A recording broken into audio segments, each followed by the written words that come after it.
आज मुझे बनैबी दही बैगण आसते देखा दही बैगण मु मो स्टाइल बनैबी सहज उपाय आप बनई पारे और बहुत ही टेस्टी लगे ये दही बैगणटा प्लेन ही बनैबे। तो फास्ट मु बैगण को काटी नहीं भाई भाव में देखूँ चारिफाड़ कर बैगण को हलदी लुण गलैदेवी।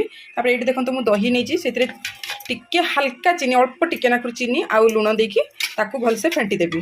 तापर मुझे छुंक नहीं भृसुंगा पत्र फुटण अदा आ लंका बास एतिकी ही दरकार आउ किसी दरकार नहीं। तो चलते एबे प्रिपेयर करवा दही बैगण जोटा कि बहुत ही टेस्ट। कड़ाई में प्लेन तेल में बैगण गुड़िक भाजी नेबी। तो मोर दही रेडी हो जाइए। तो ये मु भजा बैगण को सेठी पकईदेवी।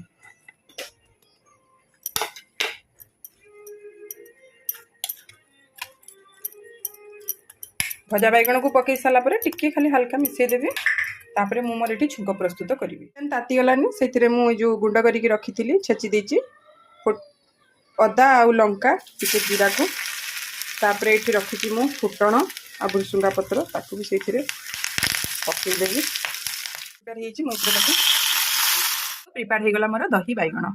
आपण मैंने केमिति तैयारी करती निश्चय कमेंट करिबा। मो तैयारी करिबा आपनको केमिति लागिला निश्चय कमेंट करिवे काहे कि ना मु भी जानि परिबे आपण मैंने जदि आउ किछि प्रकार बनउथे तो मु एमति बनाई बहु अलगा प्रकार बनाती मु एई प्रकार बनाए। तो मोटा बहुत सहज तैयारी करिया पई